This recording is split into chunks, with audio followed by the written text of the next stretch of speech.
Chapter 1.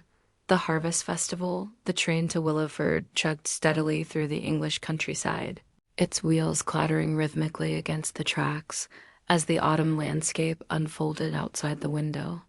Miss Jane Marple sat by the window of the second-class carriage, her small gloved hands folded neatly in her lap, her sharp blue eyes tracing the golden fields and scattered farmhouses that rolled past.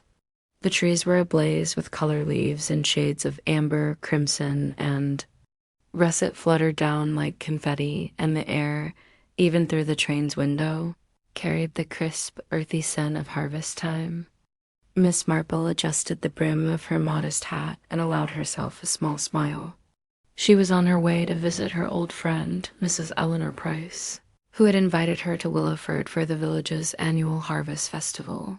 Eleanor's letter had been brimming with enthusiasm, describing the event as the highlight of the village's year, and Miss Marple, always eager for a glimpse into village life beyond her own St. Mary Mead, had accepted with quiet delight. The journey from St. Mary Mead had been uneventful, save for a brief delay at a small junction where a flock of sheep had wandered onto the tracks. Miss Marple had passed the time knitting a scarf for her nephew, Raymond, her needles clicking softly as she worked.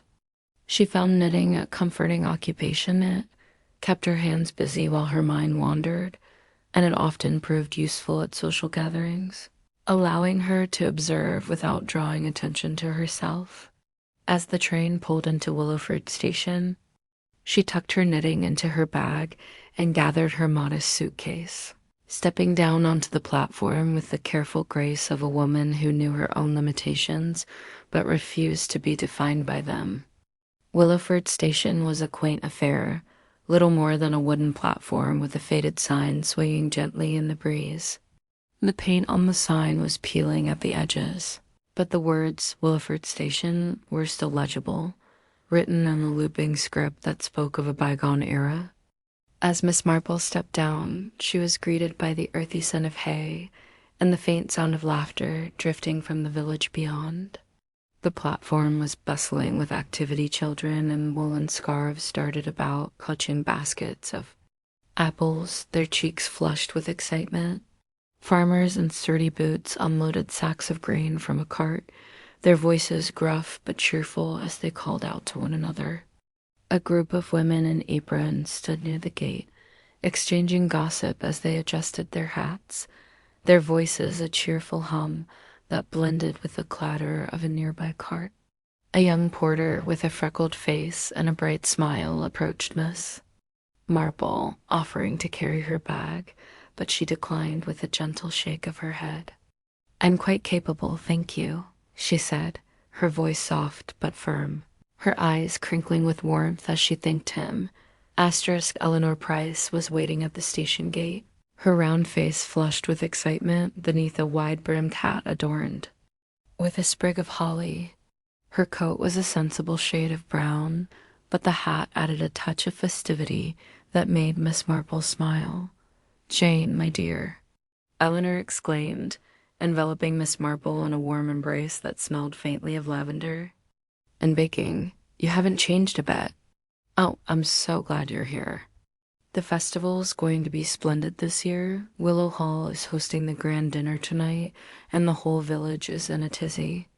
Miss Marple returned the embrace, her small frame surprisingly sturdy despite her delicate appearance.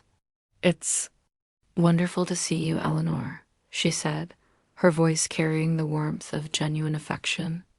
"A village festival sounds delightful. I do love the way these events bring everyone together. There's always so much to see and to hear." Her tone was light, but there was a glint in her eye that Eleanor recognized. Miss Marple had a way of noticing things, small, seemingly insignificant details that others often missed, and Eleanor had long suspected that her friend's quiet demeanor hid a mind as sharp as a tack. The two women set off toward Eleanor's cottage, a charming little house with a thatched roof and a garden overflowing with late-blooming roses. The village of Willowford unfolded around them as they walked, its narrow lanes lined with stone. Cottages, their windows aglow with the warm light of oil lamps. The air was filled with the scent of wood smoke and baking bread, a comforting aroma that reminded Miss Marple of her own village. Everywhere there were signs of the festival, garlands of ivy and wheat stalks draped over doorways, tables laden with jars of homemade jam and pies, and a group of children practicing a harvest song near the village green, their voices high and clear as they sang of golden fields and bountiful harvests. Miss Marple took it all in, her mind already cataloging the faces and voices around her. She had always believed that villages held their own kind of wisdom if one knew how to listen, and Willowford seemed no exception. Eleanor chattered happily. As they walked, her words tumbling out in a rush of excitement as she filled Miss Marple in on the village's latest news. "The festival is being held on the grounds of Willow Hall this year," she said, her voice brimming with pride. "The Ashford family has been so generous. Sir Reginald Ashford, you'll meet him tonight, is the patriarch, a bit stern but very respected. His wife, Lady Margaret, is rather aloof, but she's a fine hostess.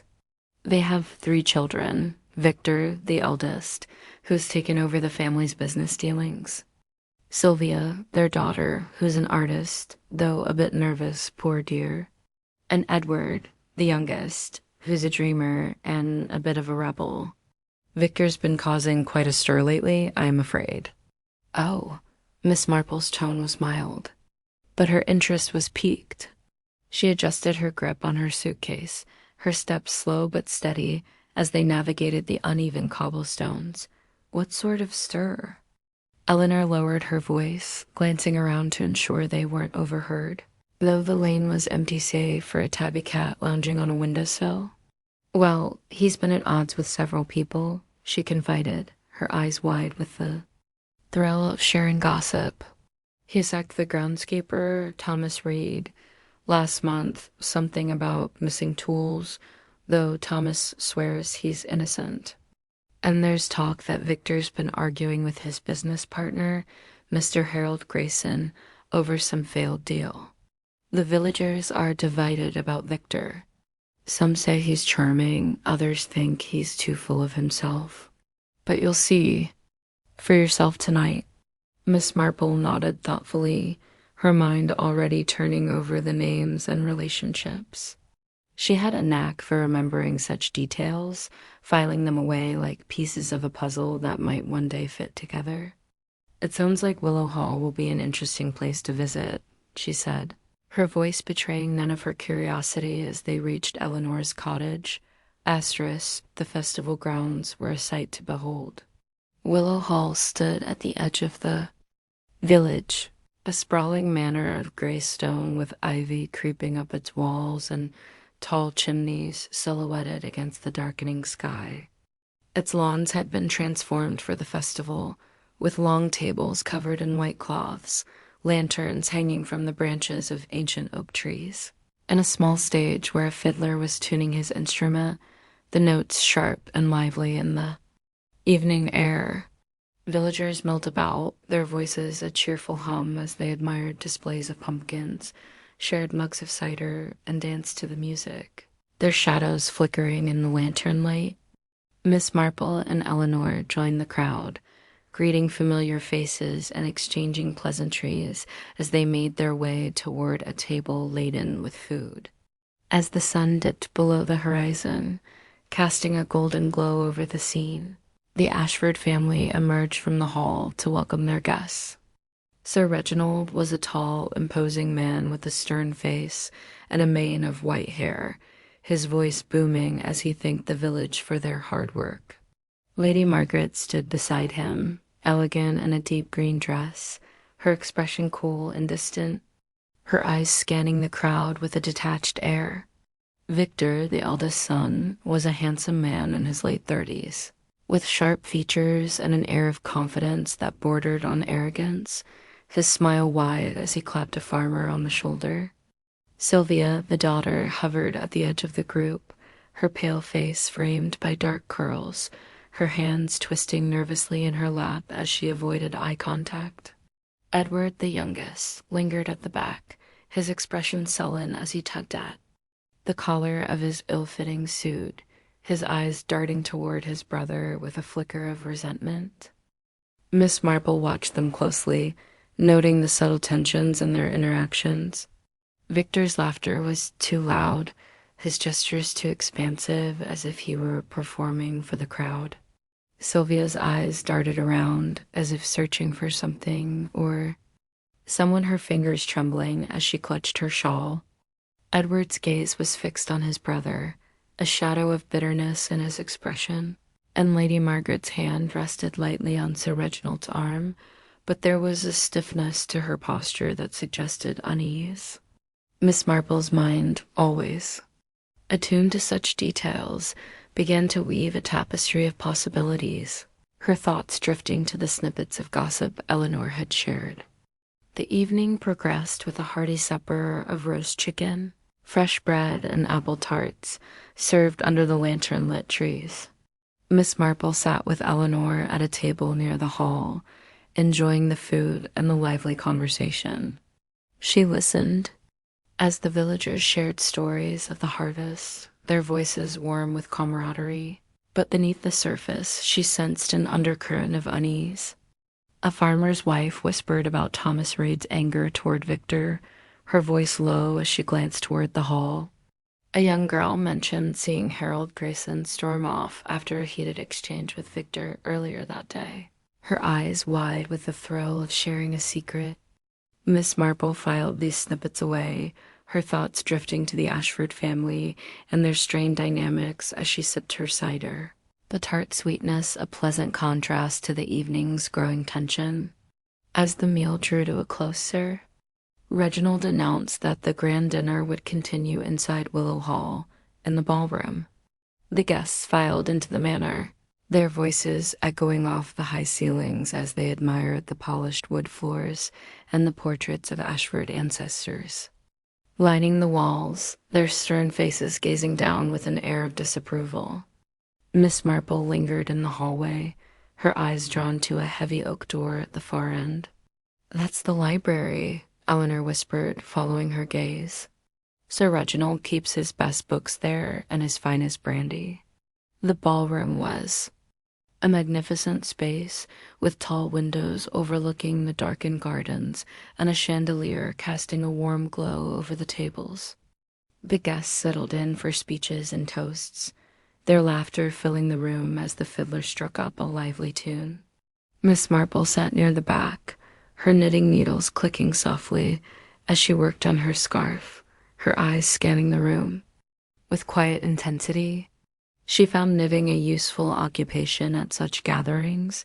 It allowed her to observe without drawing attention to herself, and she had already noted several interesting details. The way Sir Reginald's hand tightened on his glass during a toast, the way Sylvia flinched at the sound of laughter, the way Edward's gaze lingered on the door. The evening was in full swing when a piercing scream shattered the festive mood, the sound sharp and jarring against the backdrop of music and chatter. The room fell silent as the guests turned toward the door, their faces a mix of confusion and fear. The scream had come from the direction of the library, and Sir Reginald rose to his feet, his face pale, his voice sharp as he called for calm. He strode toward the hallway, followed by Inspector Harrow, the local policeman who had been enjoying the dinner, his uniform slightly rumpled from the evening's festivities. Miss Marple set her knitting aside and followed at a discreet distance, her heart quickening with a familiar sense of foreboding as she slipped into the hallway, her small figure almost invisible in the crowd. The library door stood ajar, and as Miss Marple reached the threshold, she saw the grim scene within. Victor Ashford lay sprawled on the floor near the desk, his eyes staring blankly at the ceiling, his face frozen in a look of surprise. A letter opener protruded from his chest, its silver handle gleaming in the lamplight, a stark contrast to the dark stain spreading across his shirt. A piece of paper was clutched in his hand, and as Inspector Harrow knelt to examine it, Miss Marple caught a glimpse of the words scrawled in black ink, The shadows know. The room erupted into chaos as the guests crowded around the doorway, their voices a mix of shock and fear. Lady Margaret clutched Sylvia's arm, her face ashen, her lips trembling as she stared at her son's body. Sylvia let out a choked sob, her hands covering her mouth as tears streamed down her face. Edward stood frozen, his expression unreadable, his eyes fixed on his brother's lifeless form. Sir Reginald's voice boomed over the din, demanding order, but Miss Marple could see the tremor in his hands as he gripped the doorframe. Inspector Harrow took charge, his voice steady as he ordered everyone to step back, his hands careful as he examined the scene. Miss Marple remained near the door, her eyes taking in every detail. The heavy oak shelves lined with leather-bound books, the half-open window letting in a cool breeze that rustled the curtains, the spilled glass of brandy on the rug near Victor's body, its amber liquid pooling on the faded fabric. She noticed the way Sylvia's hands trembled as she clung to her mother, the way Edward's gaze flickered toward the window, as if expecting someone to appear, and the way Lady Margaret's lips pressed into a thin line, her eyes darting toward her husband. Inspector Harrow unfolded the note, his brow furrowing as he read the cryptic message aloud. The shadows know. Miss Marple's mind was already at work, turning over the words, the scene, and the people around her. She knew that murders, even in a village as peaceful as Willowford, were rarely simple. There were secrets here hidden beneath the surface, and she intended to uncover them. As the guests were ushered out of the library and Inspector Harrow began his investigation, Miss Marple returned to her seat in the ballroom, her knitting needles resuming their steady rhythm. She had a feeling this would be a harvest festival, to remember, one that would reveal far more than the village's bounty. Chapter 2. The Scene of the Crime. The morning after the murder dawned gray and chilly, a fine mist hanging over Willowford like a shroud. Miss Marple rose early, her sleep light and restless, her mind buzzing with the events of the previous night. She dressed in her usual sensible attire, a tweed skirt, a pale blue blouse, and a cardigan the color of heather before pinning her hat in place with a steady hand. Eleanor was already in the kitchen when Miss Marple descended the narrow stairs of the cottage, the air warm with the scent of freshly brewed tea and toast. "You're up early, Jane," Eleanor said, her voice a mix of concern and curiosity, as she set a teapot on the table. "I suppose you're thinking about poor Victor. It's dreadful, isn't it?" "I barely slept a wink." Miss Marple nodded, her expression calm, but her eyes sharp as she accepted a cup of tea. "It is dreadful, Eleanor," she agreed, her voice soft. "But I find that the best way to make sense of such things is to take a closer look. I thought I might visit Willow Hall this morning. Inspector Harrow will be there, I'm sure, and I'd like to see the library again. One often misses things in the heat of the moment." Eleanor's eyes widened, a flicker of admiration in her gaze. "You always did have a knack for getting to the bottom of things, Jane," she said, buttering a slice of toast with a thoughtful frown. "I'll come with you, of course. I wouldn't miss it for the world, but do be careful. There's a killer about, after all." The two women set off for Willow Hall after breakfast, the mist clinging to their coats as they walked through the village. Willowford was quieter than the day before, the festive air replaced by a somber hush. The garlands still hung over doorways, but they seemed wilted now, their colors muted in the gray light. A group of villagers stood near the church, their heads bent together as they whispered about the murder, their voices low and anxious. Miss Marple caught snippets of their conversation as she passed. Such a shock. Victor had enemies. You know, poor Sylvia, she looked like a ghost, and filed them away, her mind already turning over the possibilities. Willow Hall loomed ahead, its gray stone walls damp with mist, the ivy clinging to its facade like a shroud. The lawns, so lively with the festival the night before, were empty now, the tables cleared away, the lanterns extinguished. A constable stood at the front door, his face stern as he nodded to Miss Marple and Eleanor, allowing them to enter after Eleanor explained their purpose. "Inspector Harrow's in the library, ma'am," the constable said, his voice gruff. "But don't touch anything, he's very particular." The interior of Willow Hall was as grand as Miss Marple remembered, but the atmosphere had shifted. The polished wood floors seemed colder, the portraits of Ashford ancestors more forbidding, their painted eyes following the two women as they made their way to the library. The heavy oak door was ajar, and Miss Marple could hear the low murmur of voices within Inspector Harrow's steady tone, interspersed with the occasional sharp question and the softer, more hesitant replies of the family and staff. "Inspector." Harrow looked up as Miss Marple and Eleanor entered, his brow furrowing slightly.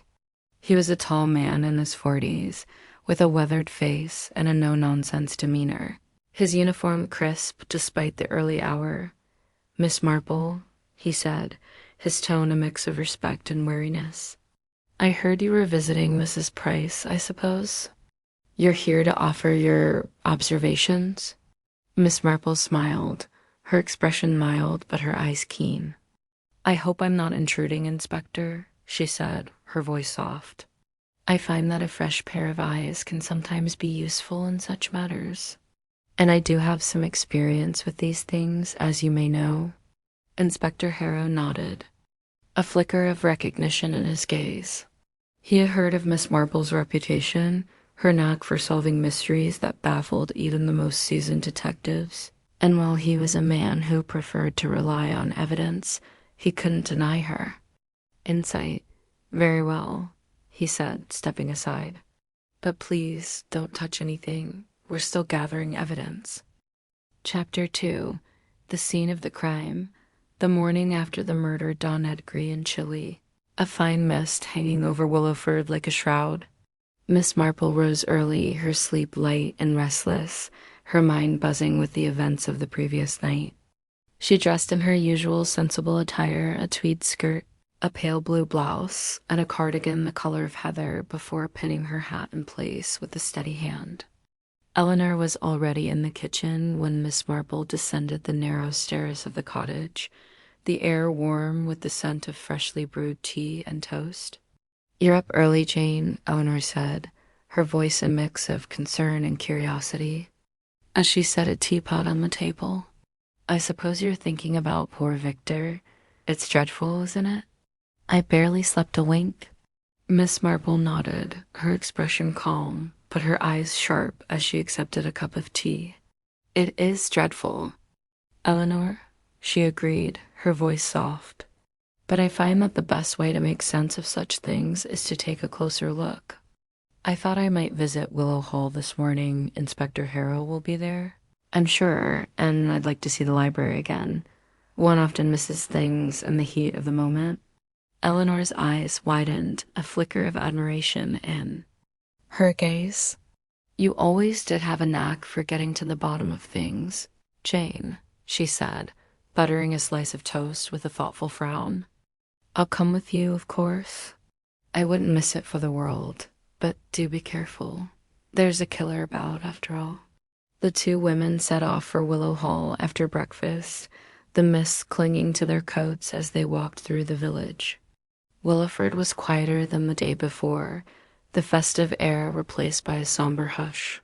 The garlands still hung over doorways, but they seemed wilted now, their colors muted in the gray light.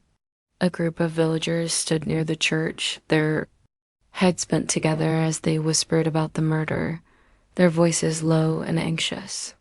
Miss Marple caught snippets of their conversation as she passed. "Such a shock. Victor had enemies. You know, poor Sylvia, she looked like a ghost," and filed them away, her mind already turning over the possibilities. Willow Hall loomed ahead, its gray stone walls damp with mist, the ivy clinging to its facade like a shroud. The lawns, so lively with the festival the night before, were empty now, the tables cleared away, the lanterns extinguished. A constable stood at the front door, his face stern as he nodded to Miss Marple and Eleanor, allowing them to enter after Eleanor explained their purpose.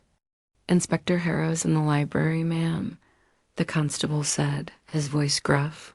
"But don't touch anything, he's very particular." The interior of Willow Hall was as grand as Miss Marple remembered, but the atmosphere had shifted. The polished wood floors seemed colder, the portraits of Ashford ancestors more forbidding, their painted eyes following the two women as they made their way to the library. The heavy oak door was ajar, and Miss Marple could hear the low murmur of voices within Inspector Harrow's steady tone, interspersed with the occasional sharp question and the softer, more hesitant replies of the family and staff. "Inspector." Harrow looked up as Miss Marple and Eleanor entered, his brow furrowing slightly. He was a tall man in his 40s, with a weathered face and a no-nonsense demeanor, his uniform crisp despite the early hour. "Miss Marple," he said, his tone a mix of respect and weariness. "I heard you were visiting Mrs. Price, I suppose? You're here to offer your observations?" Miss Marple smiled, her expression mild but her eyes keen. "I hope I'm not intruding, Inspector," she said, her voice soft. "I find that a fresh pair of eyes can sometimes be useful in such matters. And I do have some experience with these things, as you may know." Inspector Harrow nodded, a flicker of recognition in his gaze. He had heard of Miss Marple's reputation, her knack for solving mysteries that baffled even the most seasoned detectives, and while he was a man who preferred to rely on evidence, he couldn't deny her. "Insight. Very well," he said, stepping aside. "But please don't touch anything. We're still gathering evidence." Lizzie hesitated, her fingers tightening on her apron, her gaze dropping to the floor. I did hear him, ma'am," she admitted, her voice barely audible. "He was arguing with someone, Mr. Grayson, I think. Mr. Harold Grayson, his business partner. They were shouting about some deal that went wrong. Something about money. Mr. Grayson was angry. He said Victor had ruined him. But I didn't stay to listen, I swear. I had to get back to the kitchen."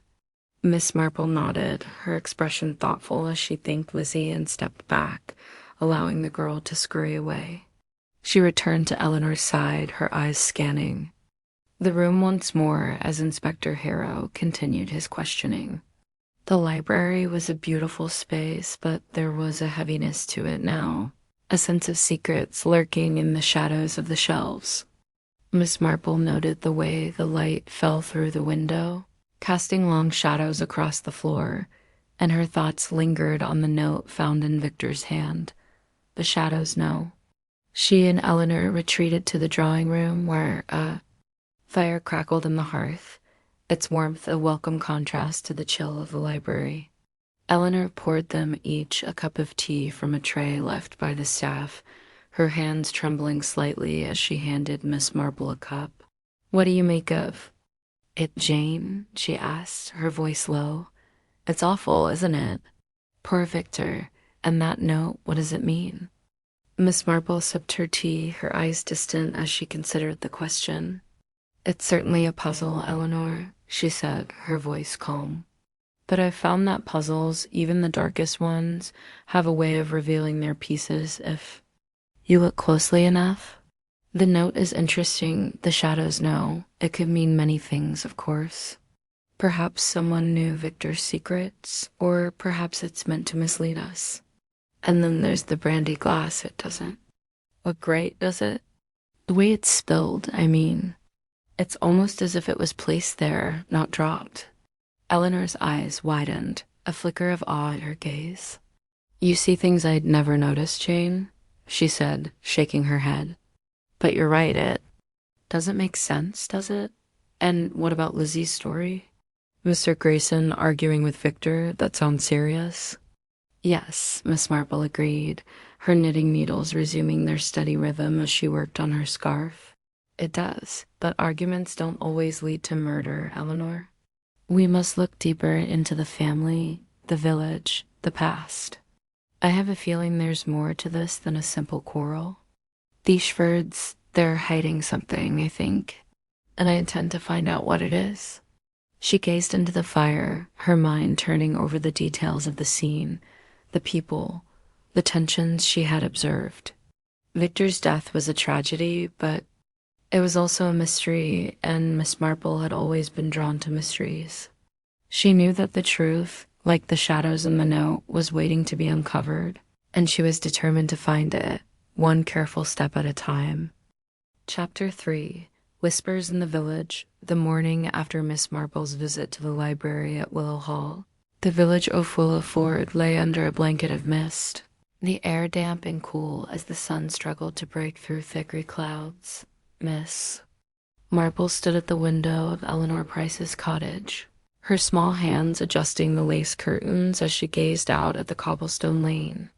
The village was quieter than it had been during the festival, the festive garlands still hanging over doorways, but now looking forlorn, their colors muted in the dim light. A group of children played near the village green, their laughter faint and subdued, as if the weight of the murder at Willow Hall had settled over even the youngest residents. Miss Marple turned away from the window, her expression calm, but her blue eyes sharp with purpose. "I think a walk through the village might be in order, Eleanor," she said, her voice soft as she reached for her coat. "There's nothing like a bit of gossip to shed light on a mystery, and I suspect the villagers will have plenty to say about poor Victor Ashford." Eleanor looked up from her knitting, her needles pausing mid-stitch as she regarded her friend with a mix of curiosity and concern. "You're right, of course, Jane," she said, setting her work aside and reaching for her own coat, a sensible brown one that matched her hat. "The village is buzzing with talk. I could hear it even at the bakery this morning. But do be careful. People are on edge, and some might not take kindly to questions, even from someone as gentle as you." Miss Marple smiled, her eyes crinkling at the corners. "I've found that a cup of tea and a listening ear can work wonders." "Eleanor," she said, pinning her hat in place with a steady hand. "People often say more than they realize when they feel someone is truly listening. Shall we?" The two women stepped out into the misty morning, their boots tapping softly against the cobblestones as they made their way through the village. Willowford was a picture of quaint charm, even in its sombre moodstone cottages with thatched roofs lined the lanes, their gardens bursting with late-blooming roses and chrysanthemums, their petals damp with dew. The air carried the scent of wood smoke and freshly baked bread, a comforting aroma that contrasted with the unease that hung over the village. A farmer led a cart of turnips toward the market, his horse's hooves clopping steadily while a group of women stood near the church, their heads bent together as they whispered, their glances darting toward Willow Hall in the distance. Miss Marple and Eleanor headed for the tea shop, a small establishment with a sign that read, "Harper's Teas," in faded gold lettering. The shop was a hub of village life, its windows steamed with the warmth of the crowd inside, the air thick with the scent of scones, tea, and a hint of lavender from the sachets Mrs. Harper kept on the counter.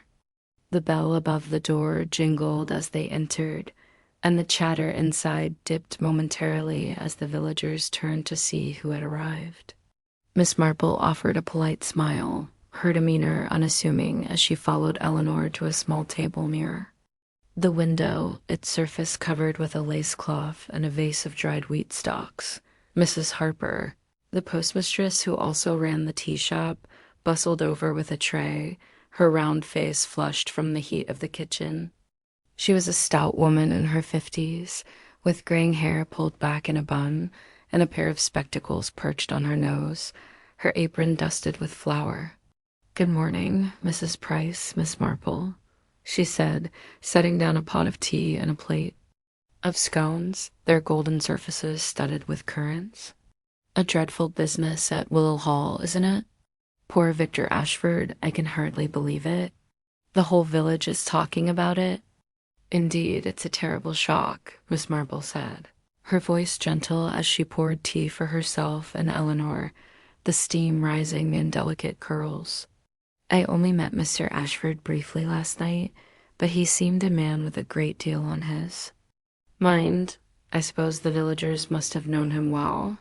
Mrs. Harper nodded, her hand smoothing her apron as she glanced around the room, ensuring no one was listening too closely. "Oh, yes," she said, lowering her voice to a conspiratorial whisper. "Victor was well known here, though not always well liked, I'm afraid. He had a way about him, charming when he wanted to be, but sharp too. He'd been receiving anonymous letters for weeks, you know. I saw them myself when I sorted the post-nasty things, written in blog letters, threatening to expose some family shame. I don't know what they meant, but Victor was furious about them. He came, and here once, shouting at me as if I'd written them myself, but of course I hadn't." Miss Marple's eyes sharpened, though her expression remained mild as she spread clotted cream on a scone. "Anonymous letters," she repeated, her tone thoughtful. "That's very interesting, Mrs. Harper. Did you happen to notice anything about them, the paper, perhaps, or the postmark?" Mrs. Harper frowned, her brow creasing as she thought. "Well, the paper was plain enough, but it was the kind we sell here in the shop, cream-colored, with a faint watermark of a rose. I remember because Sylvia Ashford bought some just a few weeks ago. Not that I'm saying she wrote them, mind. You," she added hastily, her cheeks flushing. "Sylvia's a sweet girl, if a bit nervous, but Victor, well, he had enemies, didn't he? Those letters were just the start of it." Miss Marple nodded, filing the information away as she took a bite of her scone, the sweetness of the currants a pleasant contrast to the bitter tea. She glanced around the tea shop, noting the other patrons, a group of farmers at a table near the door, their voices gruff as they discussed the harvest. A pair of elderly women knitting in the corner, their needles clicking softly. And the baker, Mr. Collins, who had just come in to deliver a tray of fresh rolls, his apron dusted with flour.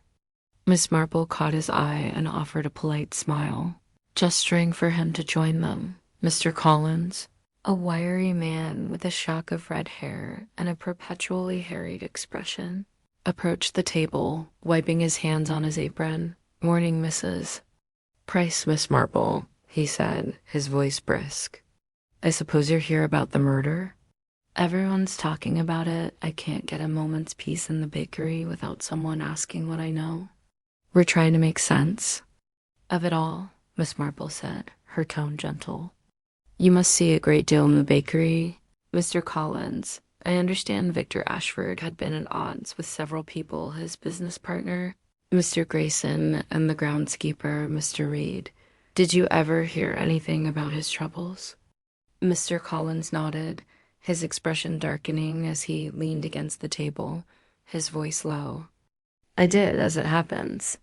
A few days ago, I saw Victor arguing with his brother Edward right outside my shop. Edward wanted to leave Willowford. He's always talking about going to London, starting a new life, but Victor wouldn't give him the money. They were shouting at each other, proper angry, they were. Edward said something about Victor holding the family over a barrel, and Victor just laughed in his face. I didn't think much of it at the time. Siblings fight, don't they? But now, well, it makes you wonder." Miss Marple listened intently, her hands folded in her lap, her mind turning over the new information. "That's very helpful. Mr. Collins," she said, her voice warm. "It sounds as though there was a great deal of tension in the Ashford family. I suppose such tensions can simmer for a long time before they boil over." Mr. Collins nodded, his expression grim as he straightened up. "Aye, that they can," he said, before returning to his tray of rolls, his hands moving quickly as he arranged them on the counter. Miss Marple and Eleanor finished their tea and scones, the warmth of the shop a comforting contrast to the chilly mist outside. They stepped out into the village, Their next stop, the village green, where the festival decorations were being dismantled. The green was a wide open space surrounded by ancient oak trees, their branches heavy with golden leaves that drifted down in the breeze. A group of women stood near a table, folding tablecloths and packing away garlands, their voices low as they worked. Miss Marple approached them, her demeanor unassuming as she offered a polite greeting. Asterisk. "Good morning, ladies," she said, her voice gentle. "I hope I'm not interrupting.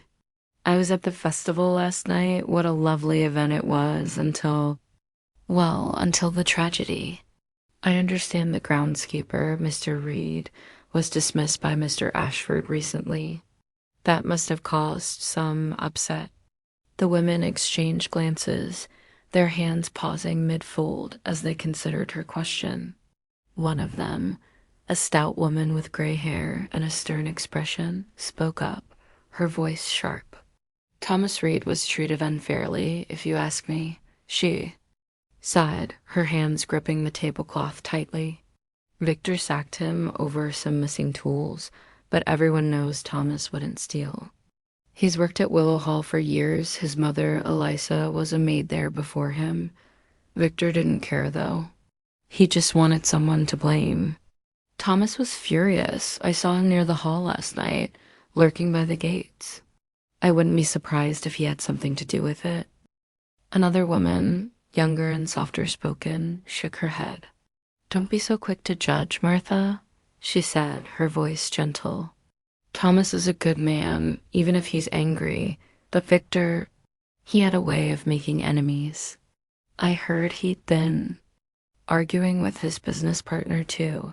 Mr. Grayson was at the festival, wasn't he? I saw him storm off after talking to Victor, looking fit to burst."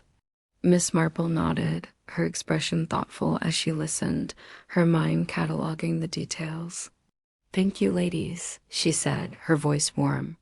"It's helpful to hear your perspectives. I'm sure the truth will come out in time." She and Eleanor left the green and made their way back toward Willow Hall, the mist beginning to lift as the sun broke through the clouds, casting a pale light over the village. The hall loomed ahead, its gray stone walls damp and imposing, the windows reflecting the weak sunlight. Inspector Harrow was in the drawing room when they arrived, questioning Harold Grayson, Victor's business partner. Harold was a stout man, in his 50s, with thinning hair and a nervous demeanor, his hands fidgeting with the cuffs of his jacket as he spoke. "I admit I argued with Victor," Harold said, his voice tight as Inspector Harrow pressed him, the fire in the hearth casting flickering shadows on the walls. "It was about a business deal, a property in London that went sour. I lost a great deal of money, and Victor, he didn't care. He said it was my fault for trusting him, but I didn't kill him, I swear. I was in the ballroom when it happened. I left the library hours before." Miss Marple listened from the doorway, her eyes narrowing slightly as she noted the tremor in Harold's voice, the way his hands wouldn't stay still. She stepped outside to the garden, where Sylvia Ashford was sitting on a bench, sketching in a small notebook, her hands smudged with charcoal. The garden was a quiet space, its rose bushes heavy with blooms, their petals damp with mist. Sylvia looked up as Miss Marple approached, her pale face framed by dark curls, her eyes red from crying. "Miss Marple," Sylvia said, her voice trembling. As she closed her notebook, I don't know what to say. Victor, he was my brother, but he was so difficult sometimes. I heard footsteps in the hall the night before he died, you know. I told Inspector Harrow, but I don't think he believed me. It was late, and I was in my room, but I heard them soft, like someone didn't want to be heard. Miss Marple sat beside her, her expression gentle as she listened. "That must have been unsettling, my dear," she said, her voice soft. "Did you tell Victor about the footsteps?" Sylvia shook her head, her hands twisting in her lap. "No," she said, her voice barely audible. "I didn't want to worry him. He was already so on edge with the letters and the arguments. that now I wish I had. Miss Marple nodded, her mind turning over Sylvia's words, the anonymous letters and the village gossip. She returned to Eleanor's cottage as the afternoon faded into evening, the village settling into a quiet rhythm, the lanterns along the lanes glowing softly in the dusk. She sat by the fire, her knitting needles clicking as she reflected on the day's discoveries, her thoughts drifting to the tensions in the Ashford family, the bitterness of Thomas Reed, and the shadowy footsteps Sylvia had heard. There was much to uncover in Willowford, and Miss Marple knew that the truth, like the mist, would eventually lift to reveal what lay beneath. Chapter 4. The Ashford Legacy. The rain began to fall as Miss Marple and Eleanor sat in the cozy kitchen of Eleanor's cottage, the soft tatter against the windows a soothing backdrop to their conversation. The fire in the hearth crackled merrily, casting a warm glow over the room, the air filled with the scent of tea and the faint sweetness of Eleanor's homemade shortbread. Miss Marple sipped her tea, her small hands wrapped around the delicate china cup, her blue eyes distant as she considered the events of the morning. The village gossip had provided a wealth of information, anonymous letters, family arguments, and lingering resentments, but she knew there was more to uncover, particularly about the Ashford family itself. "Eleanor," she said, her voice soft as she set her cup down, "I think it might be helpful to know more about the Ashfords. You've lived in Willowford for years. Surely you've heard stories about their history?" Eleanor nodded, her round face thoughtful as she reached for a piece of shortbread, her fingers crumbling the edge as she spoke. "Oh, yes, Jane," she said, her voice low, as if the walls themselves might be listening. "The Ashfords have been in Willowford for generations. Willow Hall has been their home since the 1700s, I believe. They've always been a prominent family, but not without their scandals. Sir Reginald's father, Lord Henry Ashford, was a hard man, by all accounts. But there's a story that's been whispered about for years, though no one speaks of it openly, in front of the family." Miss Marple leaned forward slightly, her expression attentive, her knitting needles resting in her lap. "A scandal?" she prompted, her tone gentle but encouraging. "What sort of scandal, Eleanor?" Eleanor glanced at the window, the rain streaking down the glass in thin rivulets, before lowering her voice further. "It was about a tenant farmer, a man named William Carter," she said, her voice barely above a whisper. "This was back in the early 1900s, when Lord Henry was in his prime. William had a small farm on Ashford land, near the edge of the estate. He was a good man, hard-working, with a wife and a young daughter. But Lord Henry wanted to expand the estate. He had plans for a new orchard, I think, and William's farm was in the way. They say Lord Henry raised the rent so high that William couldn't pay, and when he fell behind, Lord Henry evicted him without a second thought. William was ruined, he lost everything, and not long after, he took his own life. They found him in the river, poor soul." Miss Marple's expression remained calm, but her eyes darkened with sympathy as she listened. "That's a terrible story," she said, her voice soft. "And the farmer's family, what became of them?" Eleanor sighed, her hands twisting the edge of her apron as she continued.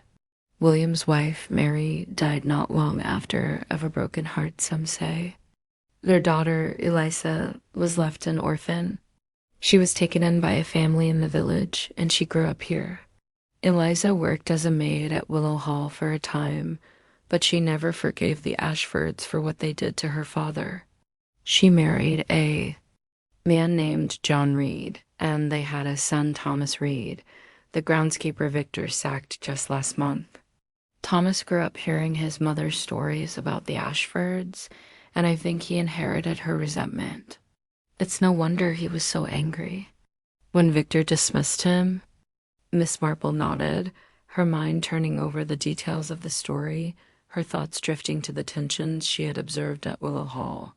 "That's very interesting, Eleanor," she said, her voice thoughtful. A family wrong like that, it can cast a long shadow, can it? I think I'd like to speak with Thomas Reed myself. He might have more to say about his dismissal and about Victor. Asterisk Eleanor's eyes widened, a flicker of concern in her gaze. You're not going alone, are you, Jane? She asked, her voice tinged with worry. Thomas can be a bit rough around the edges, and he's been in a foul mood since Victor sacked him. I'll come with you if you like. Miss Marple smiled, her expression reassuring as she rose from her chair. Thank you, Eleanor, but I think I'll manage, she said, her voice calm. I've dealt with my fair share of gruff characters in St. Mary Mead, and I find that a kind word and a listening ear can go a long way. I'll be back before tea, I promise. She donned her coat and hat, stepping out into the rain with her umbrella raised, the soft patter of droplets against the fabric, a steady rhythm as she made her way through the village. Thomas Reed lived in a small cottage on the edge of Willowford, near the woods that bordered the Ashford estate. The cottage was modest, its stone walls weathered and moss-covered, its garden overgrown with weeds and brambles. A thin plume of smoke rose from the chimney, and the faint glow of a lamp shone through the window, a sign that Thomas was home. Miss Marple knocked on the door, her small hand steady despite the chill in the air. The door opened after a moment, revealing Thomas Reed, a tall, broad-shouldered man in his 40s, with a weathered face and dark eyes that held a mix of suspicion and anger. His shirt was patched at the elbows, and his hands were rough with calluses, the hands of a man who had worked the land all his life. What do you want? He asked, his voice gruff as he looked Miss Marple up and down, his expression wary. Good afternoon, Mr. Reed, Miss Marple said, her voice gentle but firm, her smile warm despite his tone. My name is Jane Marple. I'm visiting Mrs. Price, and I was at the festival last night when the tragedy occurred. I understand you worked at Willow Hall until recently, and I thought you might be able to tell me a bit more about Victor Ashford. May I come in? Thomas hesitated, his eyes narrowing, but there was something in Miss Marple's demeanor, her quiet confidence, her genuine kindness that softened his expression. I suppose, he said, stepping aside to let her in. But I'll tell you now, I didn't kill him, no matter what the village says. The interior of the cottage was sparse but tidy, with a wooden table, a few chairs, and a small fire burning in the hearth, its warmth a welcome contrast to the damp chill. Outside, the walls were lined with faded photographs, including one of a stern-looking woman in a maid's uniform, Eliza Reed, Miss Marple presumed. Thomas gestured for her to sit, pouring a cup of tea from a chipped pot, his movements stiff but polite. I heard about what happened to your family, Mr. Reed, Miss Marple said, her voice soft as she accepted the tea, her hands warming against the cup. It must have been very difficult, growing up with that history. And then to lose your position at Willow Hall, I can imagine how upsetting that must have been. Thomas's expression darkened, his hands clenching into fists as he sat across from her, the firelight casting shadows on his face. Upsetting doesn't begin to cover it, he said, his voice low and bitter. Victor Ashford was a snake, just like his grandfather. He sacked me over some missing tools I never touched. I'd worked at Willow Hall for 20 years, ever since I was a lad, and he threw me out without a second thought. My mother always said the Ashfords were poison, and she was right. They ruin lives, just like they ruined my grandfather's. But I didn't kill him, Miss Marple. I hated him, I'll admit that, but I didn't kill him. Miss Marple nodded, her expression sympathetic as she listened, her eyes taking in the tension in Thomas's shoulders, the anger in his voice. I believe you, Mr. Reed, she said, her voice calm. But I wonder, did you see anything unusual at the festival? Anyone near the hall who shouldn't have been there, perhaps? Thomas frowned, his brow creasing as he thought. "I was there, he admitted, his voice grudging. "I went to the festival, even though I knew I wasn't welcome. I wanted to see the Ashfords, to remind them I wasn't gone for good. I saw Victor arguing with that business partner of his, Mr. Grayson, near the stables. And I saw Edward, the younger brother, skulking about near the garden, looking like he had something to hide. But that's all I saw. I left before the dinner started." Miss Marple thanked him, her mind turning over his words as she finished her tea and took her leave, the rain still falling as she stepped outside. She made her way back to Willow Hall, her umbrella raised against the drizzle, her thoughts drifting to the Ashford family's past and the resentment it had bred. She arrived. Inspector Harrow was in the drawing room, his notebook open as he reviewed his notes. He looked up as Miss Marple entered, his expression a mix of curiosity and frustration. "Miss Marple," he said, his voice gruff, "I've just been examining the scene again. We found a muddy boot print near the library window matches. Thomas Reed's size, it does. Looks like he might have been trying to get in or out after the murder." Miss Marple nodded, her expression thoughtful as she removed her coat, the warmth of the room a relief after the chilly walk. "That's interesting, Inspector," she said, her voice calm. "But I wonder, did you notice how clean the print was? There was a great deal of mud on the grounds last night, with all the festival goers tramping about. A print that clear. It almost looks as if it was placed there, doesn't it?" Inspector Harrow frowned, his brow creasing as he considered her words. "You think it was planted?" he asked, his voice skeptical. "That's a bold claim, Miss Marple." "Perhaps," she said, her tone mild. "But I've found that things are not always as they seem, Inspector. We must look at all possibilities." She joined Lady Margaret in the conservatory for a cup of tea, the air humid and green with the scent of potted ferns and orchids. Lady Margaret was as elegant as ever, her gray dress impeccable, but there was a tension in her posture, a tightness around her mouth that Miss Marple noted with interest. "Miss Marple," Lady Margaret said, her voice cool as she poured tea, her hand steady despite the strain in her expression. "I understand you've been asking questions about my family. I hope you're not suggesting that one of us had anything to do with Victor's death." "Not at all, Lady Margaret," Miss Marple said, her voice gentle as she accepted the tea, her eyes meeting the other woman's with quiet sincerity. "I'm simply trying to understand what happened. I heard that Victor had plans to sell. Willow Hall, is that true?" Lady Margaret's lips pressed into a thin line, her eyes darkening with anger. "Yes," she said, her voice tight. "He did. He wanted to sell the estate, our family's legacy, and move to London with that woman he was involved with. Reginald was furious, of course. Willow Hall has been in the family for generations. It's all we have left of our history. Victor didn't care about that. He only cared about himself." Miss Marple nodded, her expression thoughtful as she sipped her tea, her mind turning over Lady Margaret's words, the history of the Ashfords, and the resentment that seemed to linger in Willowford like a shadow. She returned to Eleanor's cottage as the rain began to ease, the village settling into a quiet rhythm, the lanterns along the lanes glowing softly in the dusk. She sat by the fire, her knitting needles clicking as she reflected on the day's discoveries, the past wrongs of the Ashfords, and the tensions that had boiled over into murder.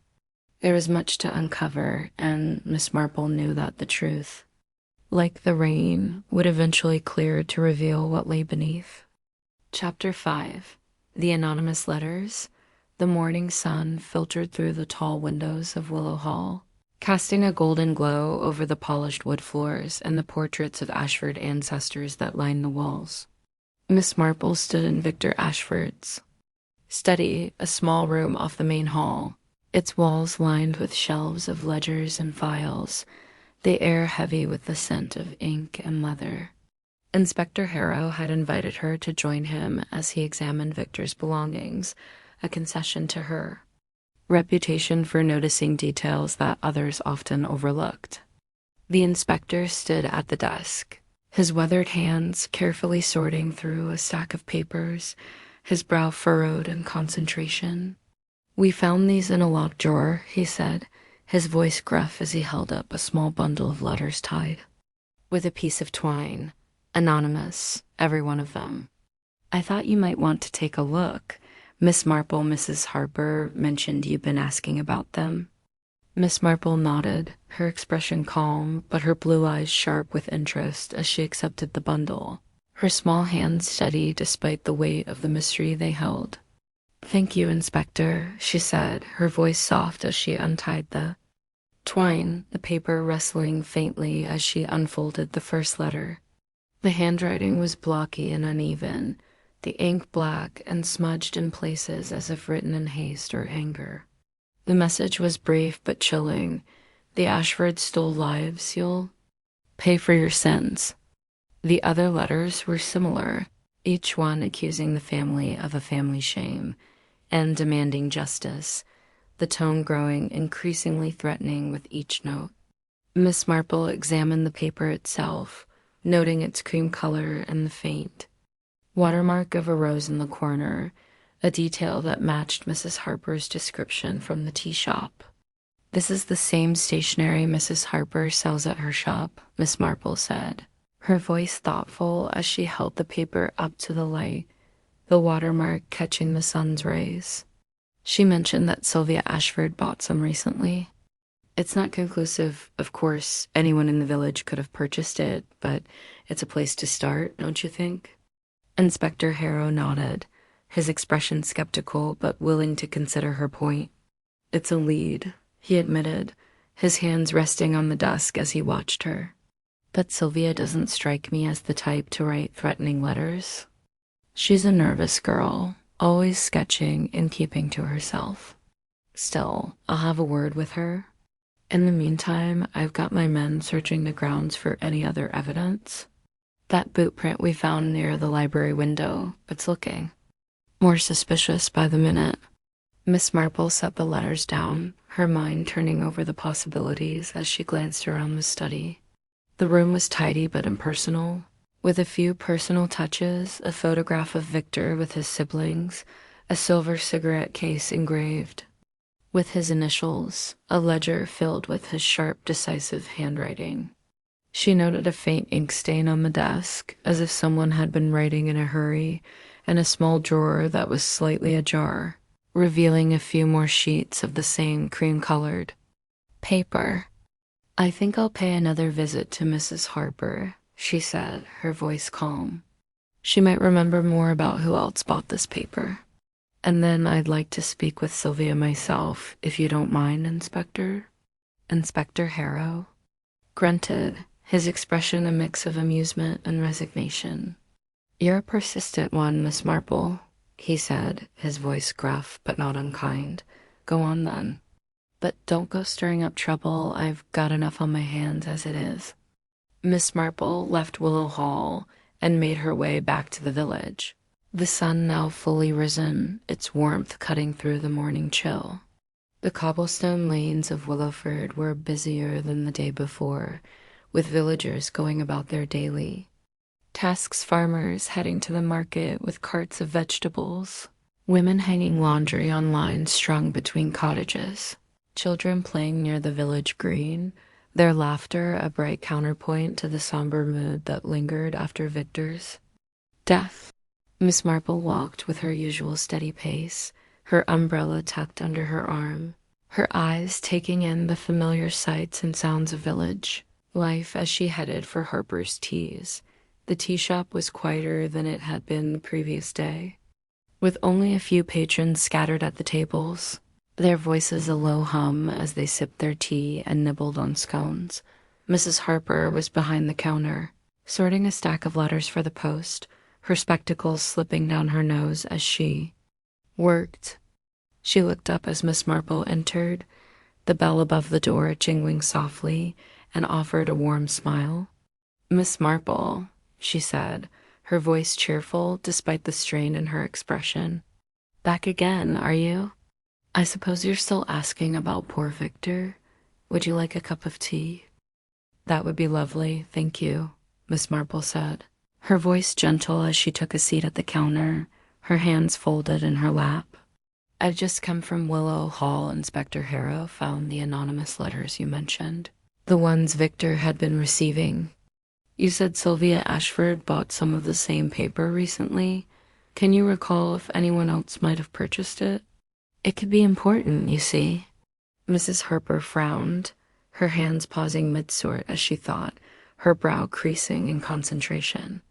Let me see, she said, adjusting her spectacles as she reached for a ledger beneath the counter, its pages filled with her neat handwriting. I do keep track of my sales, you know, it helps with the accounts. Yes, here it is. Sylvia bought a packet of that paper about 3 weeks ago, just as I told you. But, oh, yes, I remember now. Mr. Grayson bought some as well, a few days later. And so did Mrs. Carter Lizzie's mother, you know, the housemaid at Willow Hall. She said she needed it for a letter to her sister in Bristol. But I thought it was odd she usually just uses plain paper.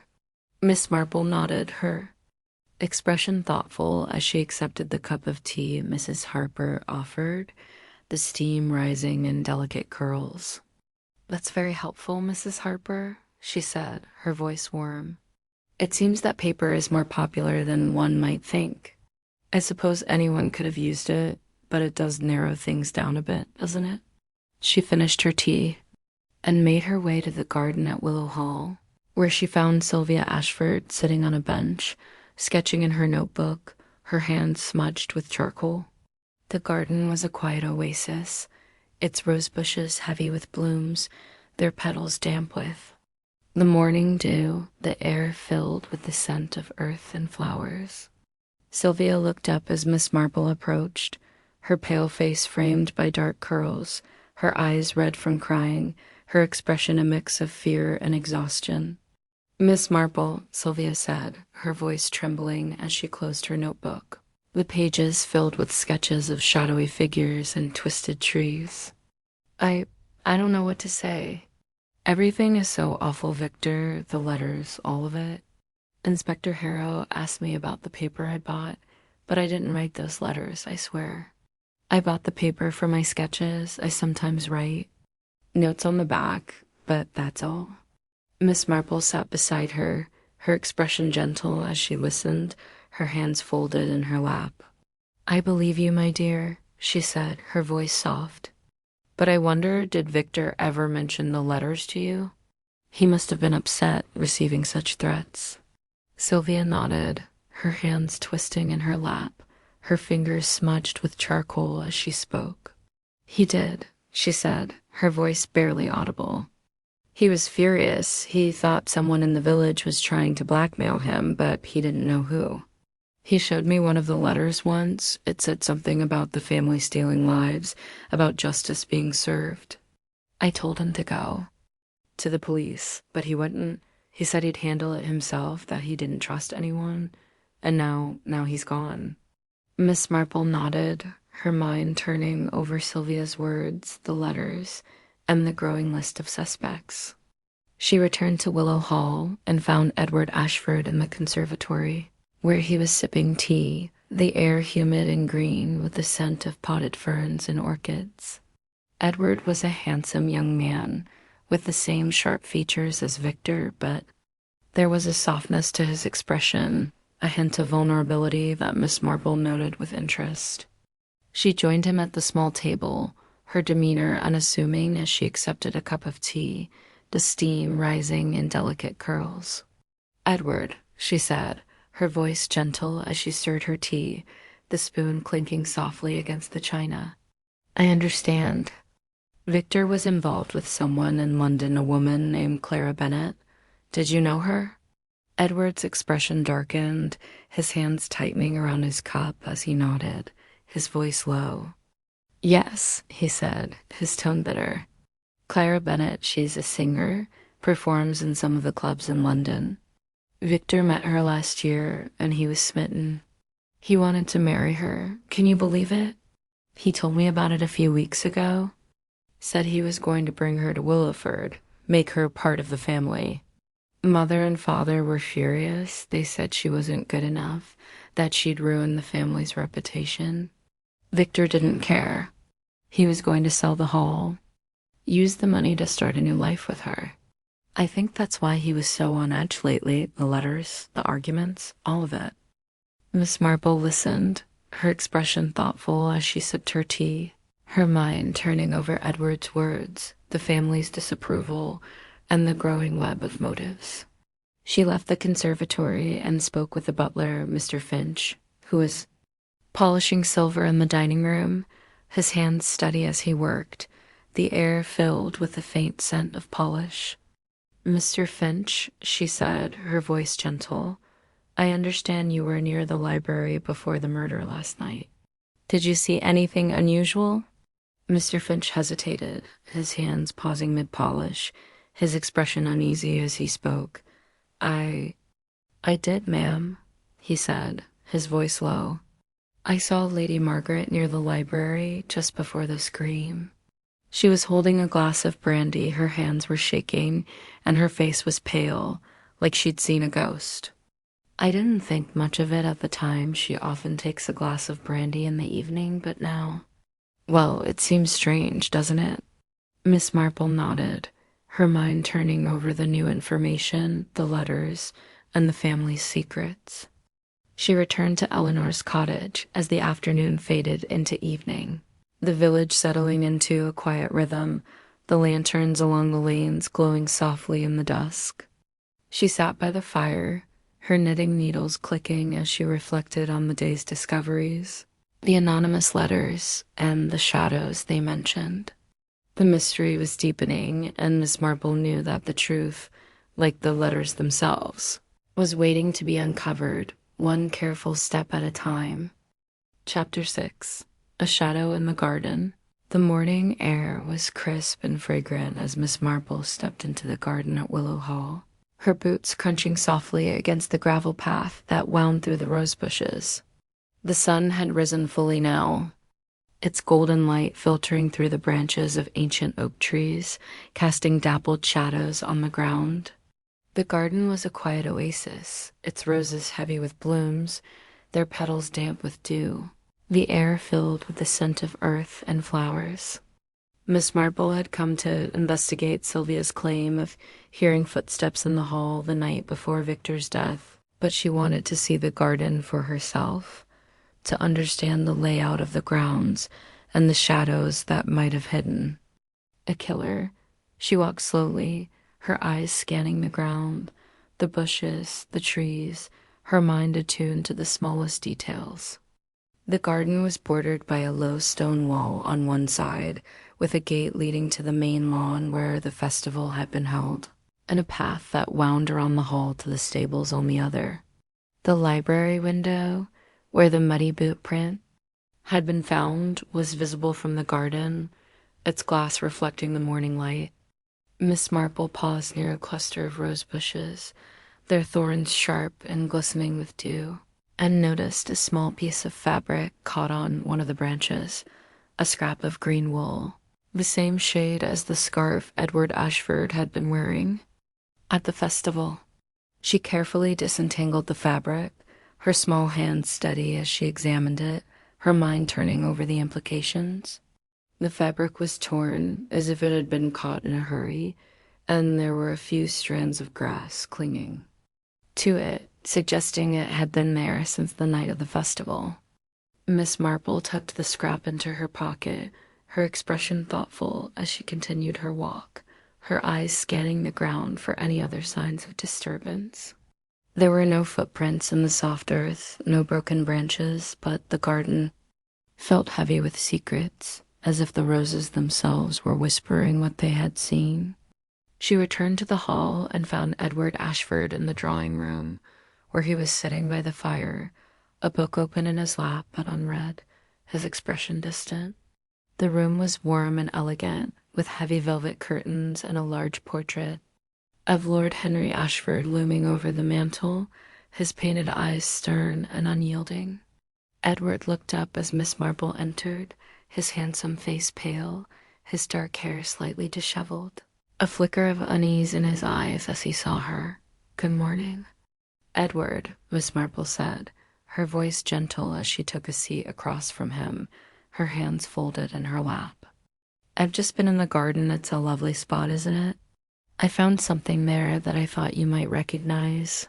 She held up the scrap of green wool, her expression calm but her eyes sharp as she watched his reaction. "Edward's." Eyes widened, his hands tightening on the book as he stared at the fabric, his voice low when he spoke. That looks like my scarf," he said, his tone hesitant. "I was wearing it at the festival. I must have caught it on something, but I don't see what that has to do with anything." Miss Marple nodded, her expression thoughtful as she tucked the fabric back into her pocket. "Perhaps nothing," she said, her voice soft. "But Sylvia mentioned hearing footsteps in the hall the night before Victor's death, and I wondered if they might have come from the garden. You were there that night, weren't you? Thomas Reed saw you near the garden, looking as if you had something to hide." Edward's face flushed, his hands clenching the book as he leaned forward, his voice thick with emotion. "I was in the garden, yes," he admitted, his tone defensive. "But not to do anything sinister. I needed to clear my head. I'd been arguing with Victor earlier that day about money, about everything. He was holding the family over a barrel, refusing to give me what I needed to leave Willowford. I just wanted some air, that's all. I didn't hear any footsteps, and I didn't go near the library. I swear, Miss Marple, I didn't have anything to do with Victor's death."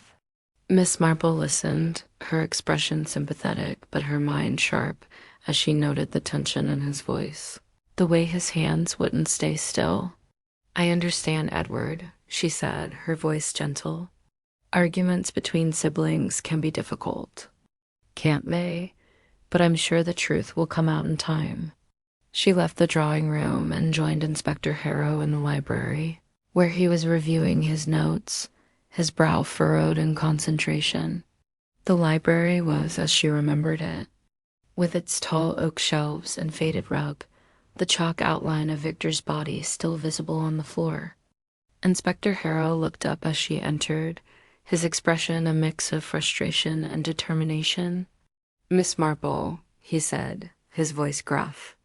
"I've just had a look at Victor's will. It was in his study, locked in a safe. He left everything to Sylvia, you know." Cut Edward out entirely, and Lady Margaret and Sir Reginald get nothing beyond their lifetime use of the hall. That gives Edward a motive, doesn't it? And Sylvia, too, if she knew about the will.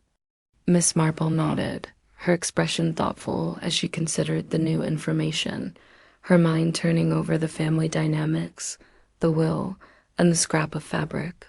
"It does, Inspector," she said, her voice calm. "But we must be careful not to jump to conclusions.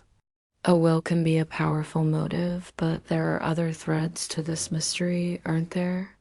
The anonymous letters, the boot print, the footsteps Sylvia heard. We must look at the whole picture."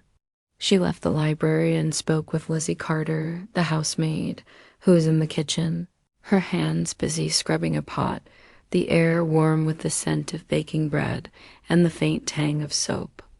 Lizzie looked up as Miss Marple entered, her young face pale, her apron twisted in her hands as she spoke. "Miss Marple," she said, her voice trembling. I don't know if I should say this, but I saw something the day of the festival." Mr. Grayson, Harold Grayson, Victor's business partner. He was in the library earlier that day, before the dinner. "I saw him through the door, rummaging through the desk, looking for papers. He looked angry, like he was desperate to find something. I didn't say anything because I didn't want to get in trouble, but now I think I should have." Miss Marple nodded, her expression gentle as she listened, her mind turning over Lizzie's words. The growing list of suspects and the shadows that seemed to linger in every corner of Willow Hall. Thank you. Lizzie, she said, her voice warm, you've been very helpful. Don't worry, I'm sure the truth will come out in time. She left the kitchen and walked through the village at dusk, the lanterns along the cobblestone lanes casting long shadows on the ground, their glow a soft contrast to the darkening sky. The air was cool now, the scent of wood smoke and damp earth, filling her senses as she made her way back to Eleanor's cottage. She sat by the fire, her knitting needles clicking as she reflected on the day's discoveries, the scrap of fabric, the will, Harold Grayson's actions in the library, and the footsteps Sylvia had heard. The mystery was like a tangled skein of wool, but Miss Marple knew that with patience, the threads would unravel, revealing the truth hidden in the shadows. Chapter 7. The family dinner, the dining room at Willow Hall, glowed with the warm light of a dozen candles, their flames flickering in the chandelier above and casting a soft golden sheen over the polished mahogany table. The table was set with the Ashford's finest china and silver, the plates gleaming white with a delicate gold rim, the cutlery polished to a mirror shine. A centerpiece of autumn leaves and weed stalks added a festive touch, though the air in the room was anything but celebratory. The scent of roast lamb and rosemary wafted from the kitchen, mingling with the faint aroma of beeswax from the candles. But the atmosphere was heavy with tension, the weight of Victor Ashford's murder hanging over the family like a storm cloud. Miss Marple sat at the far end of the table, her small figure almost lost in the grandeur of the room, her hands folded neatly in her lap as she observed the scene with her usual quiet intensity.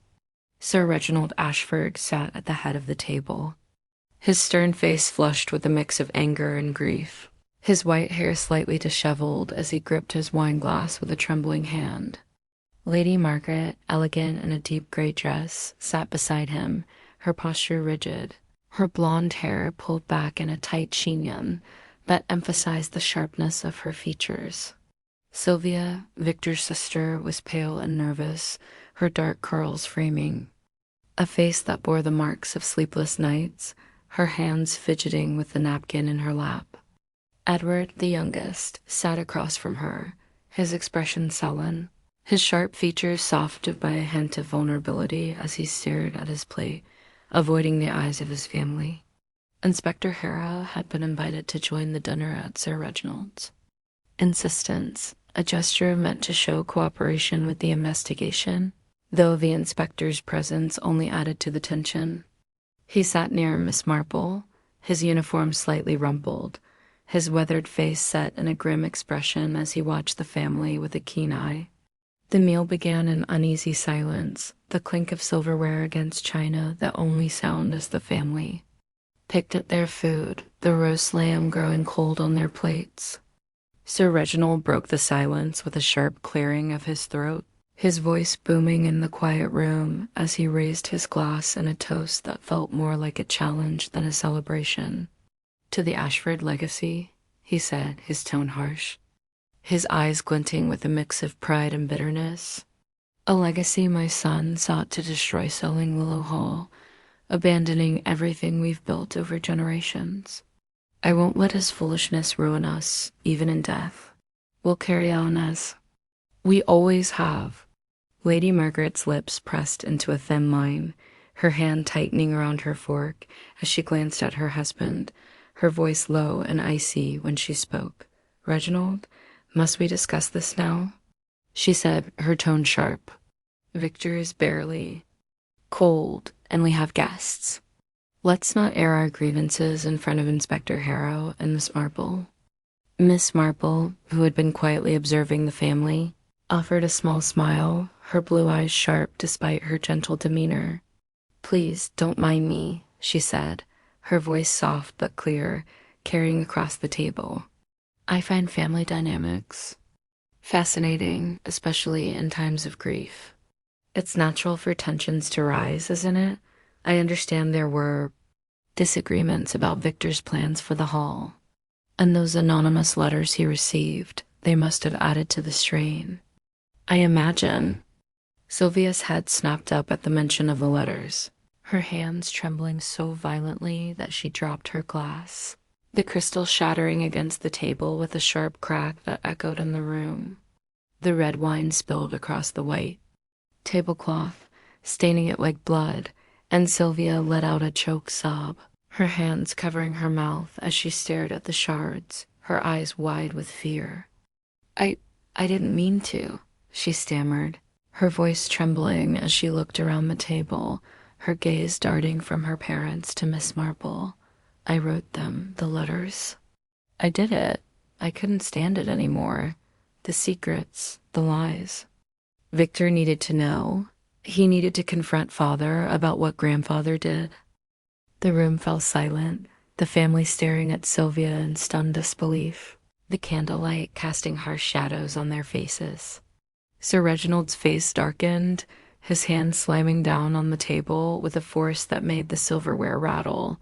His voice a low growl as he spoke. "What are you talking about, Sylvia?" he demanded, his tone sharp. "What secrets? What lies? Explain yourself, girl."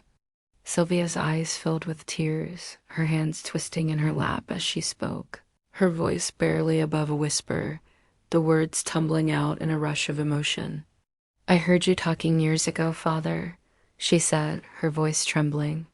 "When I was a child, I was hiding in the study, playing a game, and I heard you and Mother talking about Grandfather, about Lord Henry. You said he'd driven that farmer, William Carter, to ruin, that he'd taken everything from him, and that the man killed himself because of it. You said it was a stain on the family, a shame we could never erase. I couldn't forget it. It haunted me, knowing what our family had done. I wrote the letters to Victor, hoping he'd force you to admit it, to make things right. But I didn't mean for any of this to happen. I didn't mean for him to die." Lady Margaret's face paled, her hand clutching the edge of the table as she stared at her daughter, her voice a hiss of anger and fear. "Sylvia, be quiet," she snapped, her tone sharp. "You don't know what you're saying. Those letters, they were nothing but trouble. You've brought shame on us, stirring up the past like this. And now, look what's happened. Victor is dead, and you're to blame for making him a target." Sylvia let out a sob, her hands covering her face as she shook her head, her voice muffled by her tears. "I didn't mean it," she cried, her shoulders shaking. "I just wanted the truth to come out.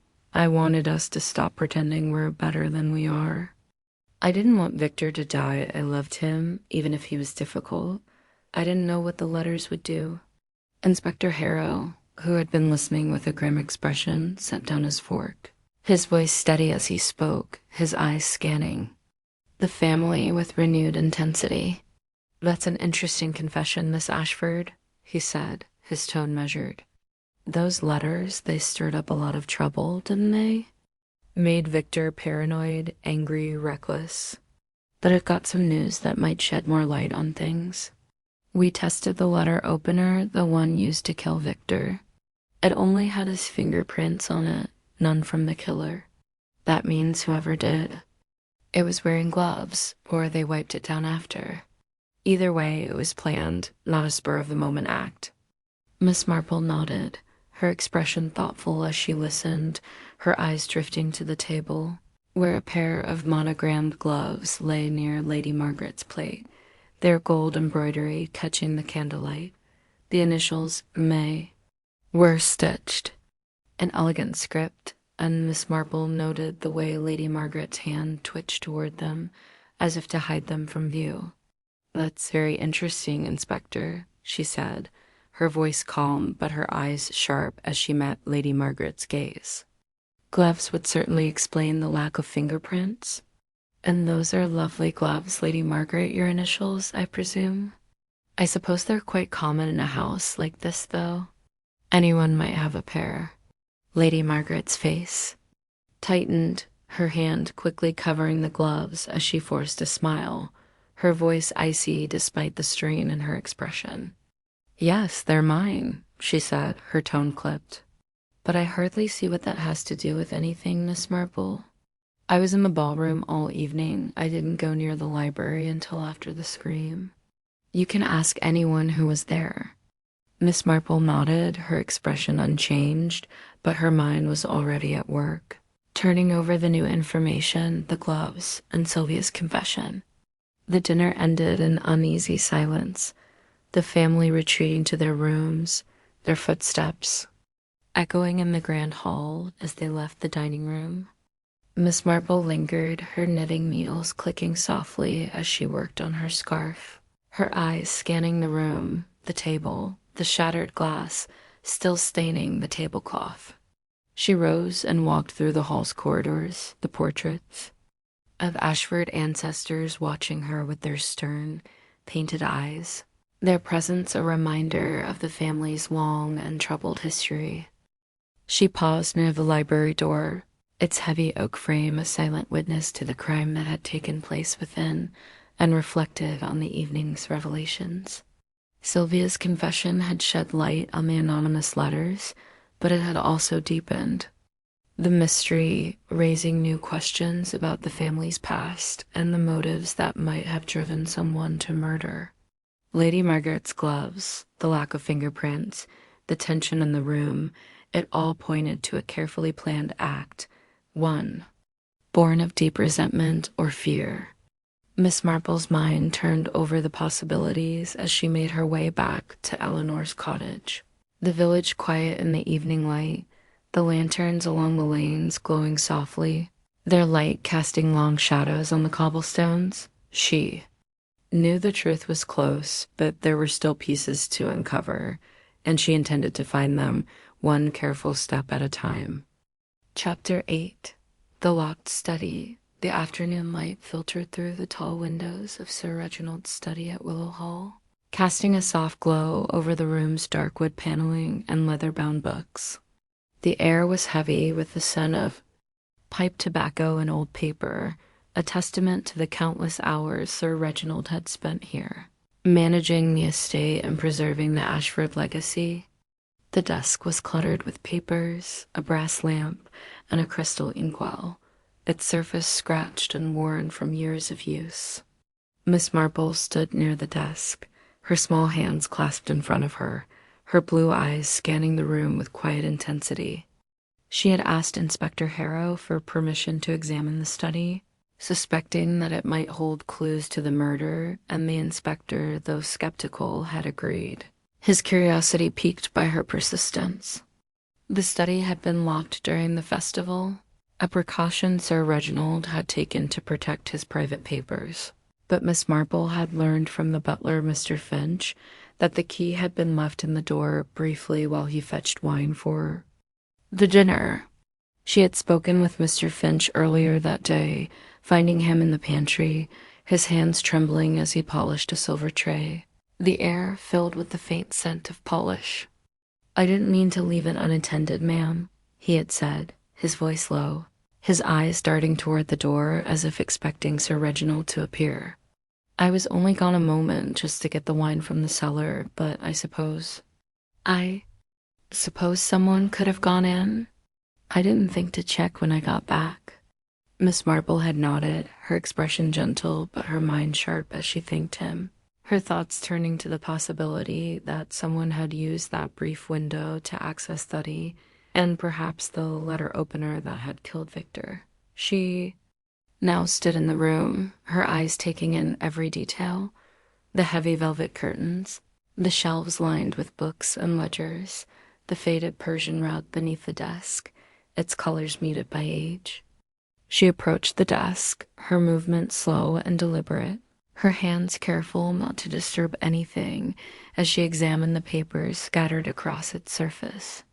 The papers were a mix of estate records, letters, and bills, their edges yellowed with age, the ink faded in places.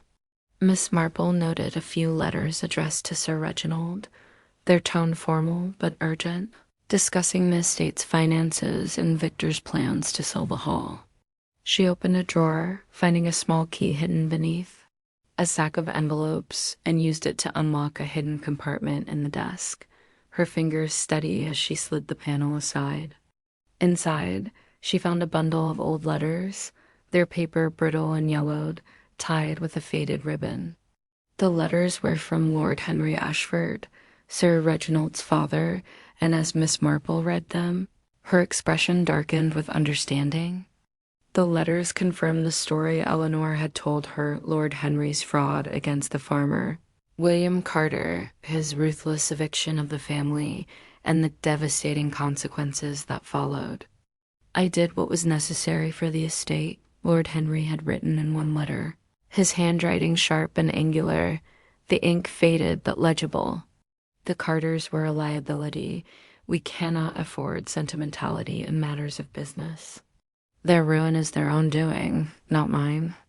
Miss Marple set the letters down, her mind turning over the weight of the Ashfords' past, the resentment it had bred in the village, and the echoes of that resentment in Victor's murder. She continued her search, finding another letter tucked. Beneath the bundle, this one more recent, written in Victor's sharp, decisive hand. It was addressed to Harold Grayson, his business partner, and its tone was threatening. The words a stark contrast to the formal tone of the older letters. "I know what you've done, Harold," Victor had written, the ink smudged in places as if he'd written in a hurry. "You've been embezzling from our business, thinking I wouldn't notice. I have proof, and I'll use it if you don't make this right. You'll regret crossing me. I promise you that." Miss Marple folded the letter carefully, her mind turning over the implications, the motive it provided for Harold, and the growing web of secrets surrounding Victor's death.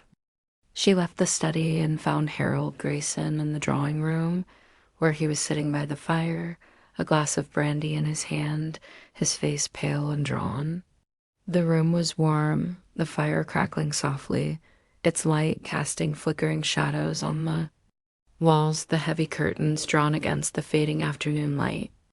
Harold looked up as Miss Marple entered, his expression a mix of fear and defiance, his hands trembling as he set the glass down, the amber liquid catching the firelight. "Mr. Grayson," Miss Marple said, her voice gentle as she took a seat. Across from him, her hands folded in her lap. "I've just been in Sir Reginald's study, and I found a letter from Victor, a letter that accuses you of embezzling from your business. That's a serious charge, isn't it? I understand you were seen in the library earlier that day, looking for papers. Were you trying to find that letter, perhaps?" Harold's face flushed, his hands clenching into fists as he leaned forward, his voice low and strained. "I didn't kill him, if that's what you're implying," he said, his tone defensive. "Yes, I was in the library. I was looking for that letter, I'll admit it. Victor was going to ruin me. He had proof of the money I'd taken, and he was threatening to go public. I needed to find it, to destroy it before he could use it against me. But I didn't kill him, Miss Marple. I was in the ballroom when it happened, I swear it. Ask anyone who was there." Miss Marple nodded, her expression thoughtful as she listened, her mind turning over Harold's words, the letter, and the timeline of the murder. "I see," she said, her voice calm. "It must have been a frightening position to be in, knowing Victor held that over you. But if you were in the ballroom, as you say, then I'm sure someone will confirm your alibi. We'll find the truth, Mr. Grayson, don't worry." She left the drawing room and stepped into the garden, the evening air cool and crisp, the scent of roses and damp earth filling her senses as she walked. The stars were beginning to emerge through the branches of an oak tree, their light faint but steady, the village quiet save for the distant hoot of an owl.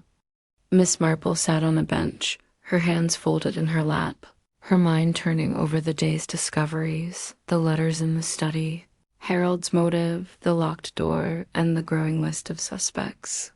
She reflected on the Ashford family's past, the fraud that had ruined William Carter, and the resentment that had lingered in Willowford for generations.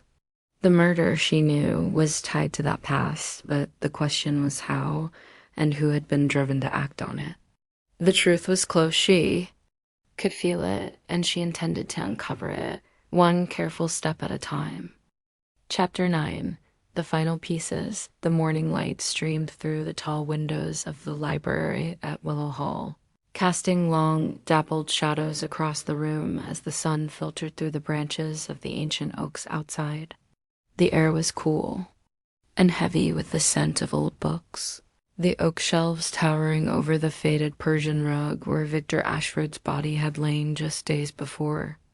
A faint chalk outline still marked the spot, a grim reminder of the violence that had shattered the harvest festival, and the heavy velvet curtains swayed gently in the breeze from the half-open window, their deep burgundy fabric a stark contrast to the pale walls.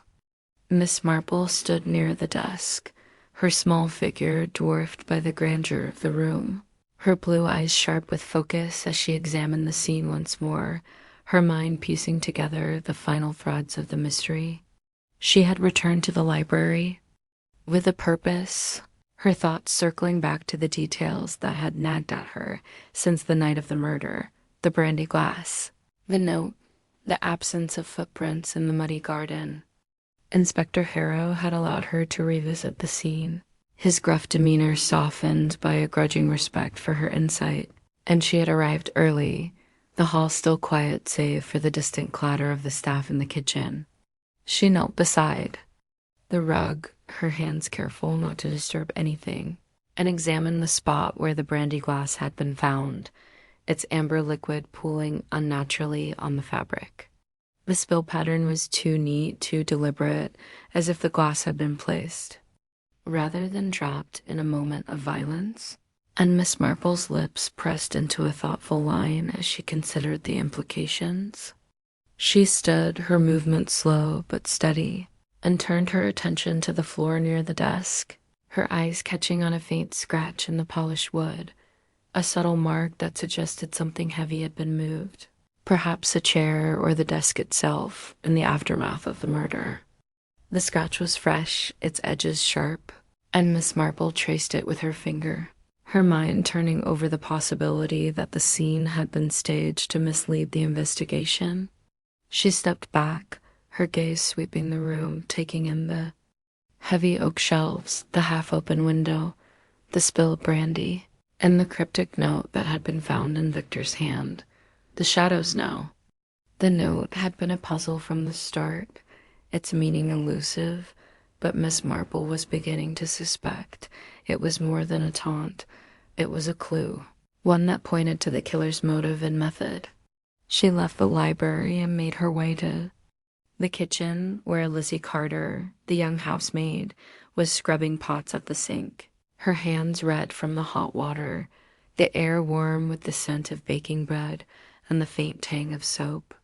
Lizzie looked up as Miss Marple entered, her young face pale, her apron twisted in her hands as she dried them on a towel, her eyes wide with a mix of fear and exhaustion. "Miss Marple," she said, her voice trembling slightly, her gaze darting toward the door as if expecting someone to interrupt them. I didn't expect to see you here. Is everything all right?" Miss Marple offered a reassuring smile, her voice gentle as she approached the girl, her hands clasped in front of her. "Everything is quite all right, Lizzie," she said, her tone soothing. "I just wanted to ask you a few more questions, if I may. You've been so helpful already, and I know this has been a difficult time for everyone at Willow Hall. I understand you were near the library the night of the murder, helping with the dinner. Did you happen to see Lady Margaret at any point, perhaps? Just before the scream?" Lizzie hesitated, her hands tightening on the towel, her eyes dropping to the floor as she bit her lip, her voice barely above a whisper when she spoke. I did, ma'am," she admitted, her tone reluctant, her fingers twisting the towel nervously. "I saw Lady Margaret coming out of the library just a few minutes before we heard the scream. She was holding a handkerchief. It was stained with brandy, I think, because I could smell it as she passed me. Her hands were shaking and she looked frightened, like she'd seen something terrible. I didn't think much of it at the time. I thought maybe she'd had too much to drink, but now I'm not so sure. Miss Marple nodded, her expression thoughtful as she listened, her mind turning over Lizzie's words, the brandy-stained handkerchief and the stage glass in the library. "Thank you, Lizzie," she said, her voice warm. "That's very helpful. You've done the right thing by telling me. I know it's not easy, speaking up like this. Don't worry, my dear. The truth has a way of coming out, and I'm sure it will soon." She left the kitchen and made her way to the conservatory, where Lady Margaret was tending to her orchids, the air humid and green with the scent of earth and leaves, the sunlight filtering through the glass roof in dappled patterns that danced. Across the tiled floor, Lady Margaret looked up as Miss Marple entered, her elegant figure framed by the lush greenery, her gray dress impeccable despite the strain in her expression, her blonde hair pulled back in a tight chignon that emphasized the sharpness of her features. She set down her pruning shears, her hand steady but her eyes wary as she regarded Miss Marple, her voice cool when she spoke. "Miss Marple," she said, her tone clipped, her posture stiffening as she wiped her hands on a cloth. The scent of orchids clinging to her fingers. "I wasn't expecting you. I suppose you're still asking questions about Victor's death. I've told you everything I know. I was in the ballroom all evening until the scream. I don't see what more I can offer." Miss Marple took a seat on a wicker chair, her hands folded in her lap, her expression gentle but her eyes sharp as she met Lady Margaret's gaze. "I understand, Lady Margaret," she said, her voice soft but firm. "But I've heard something that I thought you might be able to clarify. Lizzie Carter saw you leaving the library just before the scream, holding a handkerchief stained with brandy. You seemed frightened," she said. "I wonder if you might tell me what you were doing there and why you were so upset."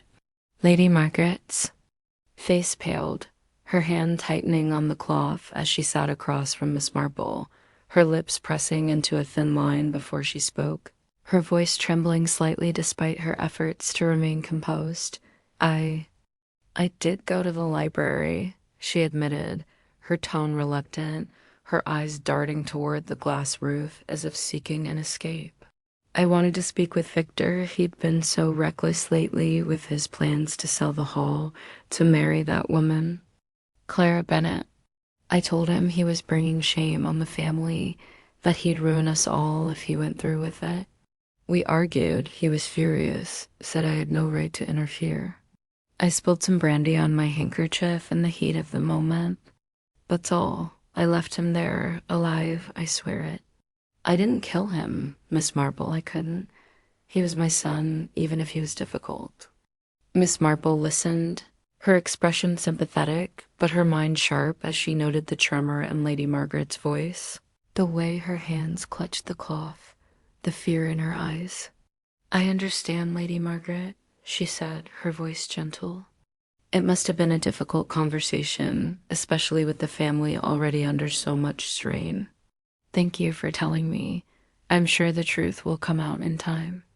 She left the conservatory and walked through the village square, the cobblestone lanes bustling with the morning's activity farmers setting up their stalls, children playing near the green, the church bells tolling softly in the distance, their sound a mournful echo across the village. The air was crisp, the scent of dew and fresh bread filling her senses as she made her way back to Eleanor's cottage, her steps slow but determined. She sat by the fire, her knitting needles clicking softly as she reflected on the day's discoveries, the staged brandy glass, the scratch on the floor, Lizzie's testimony, and Lady Margaret's confession. The pieces of the puzzle were coming together, forming a picture of a carefully planned murder, one driven by deep-seated resentment and fear.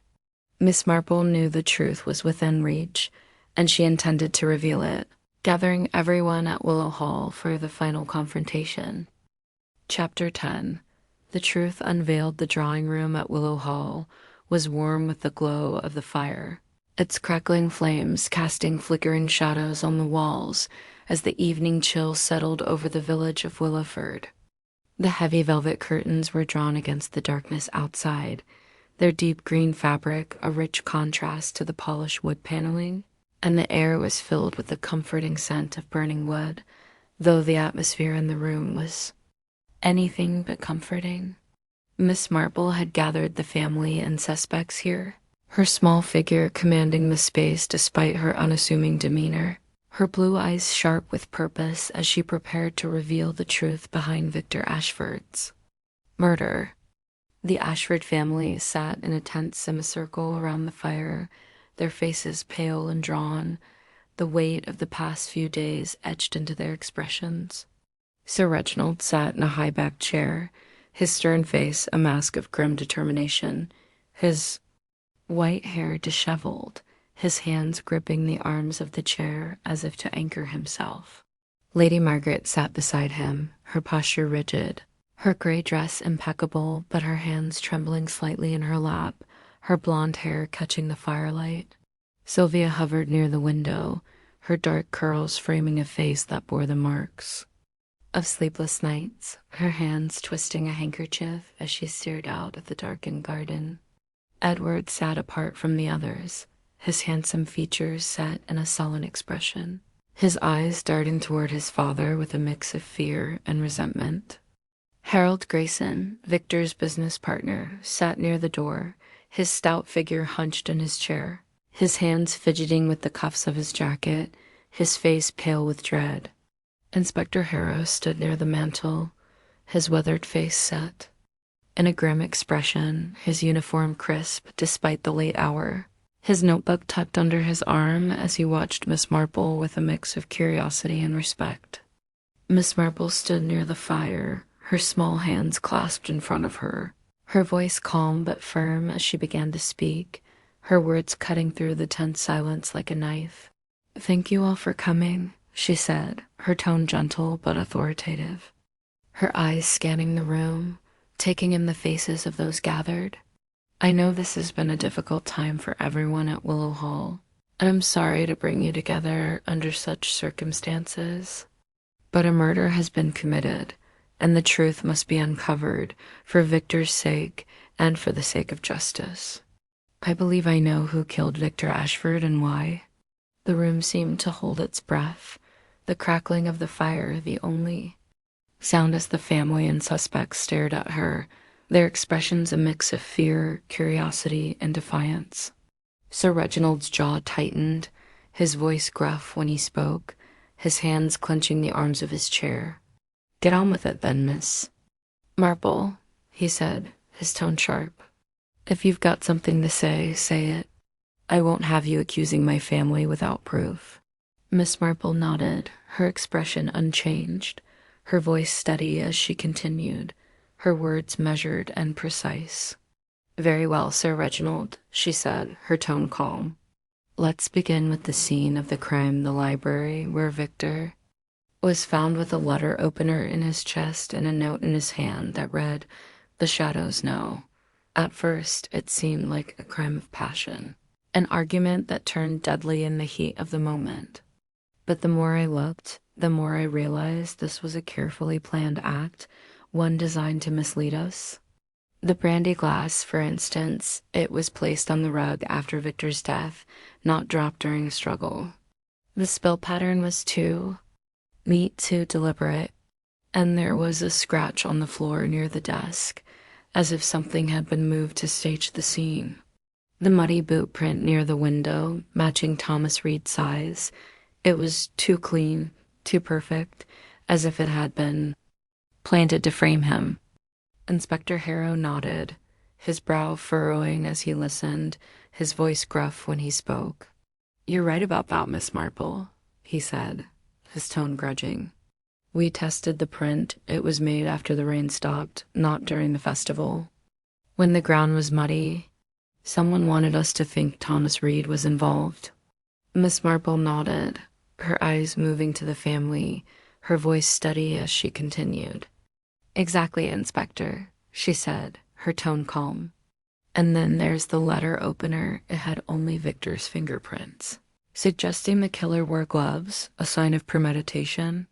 Lady Margaret, you were seen leaving the library just before the scream, holding a handkerchief stained with brandy. You admitted to arguing with Victor about his plans to marry Clara Bennett, but you insisted you left him alive. I believe you, Lady Margaret, but I think you saw something or someone as you left. Lady Margaret's face paled, her hands trembling in her lap as she shook her head, her voice trembling when she spoke. I didn't see anyone, she said, her tone desperate. I left Victor there, alive, I swear it. I didn't kill. I couldn't. He was my son. Miss Marple nodded, her expression sympathetic, but her voice firm as she turned to Sir Reginald, her eyes locking onto his with quiet intensity. I believe you, Lady Margaret, she said, her tone calm. But I think you know who did. Sir Reginald, you killed your son, Victor Ashford. You confronted him in the library that night during the festival when the chaos of the event provided the perfect cover. You argued about his plans to sell Willow Hall, to abandon the family legacy you've spent your life preserving. Victor had also discovered the truth about your father, Lord Henry, a fraud against William Carter, the farmer who took his own life after losing everything. Victor threatened to expose it, to tarnish the Ashford name forever. You couldn't let that happen, not for the sake of your pride, your legacy, your family standing in Willowford. Sir Reginald's face darkened, his hands clenching into fists as he rose from his chair, his voice a low growl as he spoke, his eyes blazing with anger. That's preposterous, he snapped, his tone sharp. You have no proof, Miss Marple, none at all. I was in the ballroom all evening, hosting the dinner. You can't accuse me of this without evidence. Miss Marple remained calm, her voice steady as she continued, her eyes never leaving his, her words cutting through his denial like a blade. I do have proof, Sir Reginald, she said, her tone firm. The letter opener, it came from your study, a room that was locked during the festival, but the key was left in the door briefly when Mr. Finch went to fetch wine. You had access, and you tipped the letter opener, wearing gloves to avoid leaving fingerprints. You wrote the note, the shadows know, to deflect suspicion, perhaps to suggest a mysterious outsider or a vengeful spirit tied to the family's past. You staged the brandy glass to make it look like a friendly meeting gone wrong, and you planted the boot print to frame Thomas Reed, knowing his resentment toward Victor would make him a plausible suspect. But the scratch on the floor, the staged glass, the lack of mud on the print, it all points to a deliberate plan, one you executed with cold precision. The room fell silent, the crackling of the fire the only sound as Sir Reginald's face crumpled, his shoulders slumping as the weight of her words crashed down on him, his voice hollow when he spoke, his eyes staring into the flames. I had no choice, he said, his tone broken, his hands trembling as he sank back into his chair. Victor was going to destroy everything sell the hall, expose the past, ruin our name. I couldn't let him do that, not after everything I've done to protect this family, to preserve our legacy. I confronted him in the library, yes, and we argued. He laughed at me, said I was clinging to a dead past. I lost control. I took the letter opener from my study earlier that day, just in case, and when he turned away, I stabbed him. I didn't mean to, it just happened. I wrote the note, staged the scene, tried to make it look like someone else did it. I didn't want to hurt him, but I had to protect the family. Lady Margaret let out a choked sob, her hands covering her face as she shook her head, her voice trembling with grief and anger. Reginald, how could you? She whispered, her tone broken. He was our son, you've destroyed us all. Sylvia turned from the window, her face pale, her eyes filled with tears as she stared at her father, her voice a whisper of disbelief.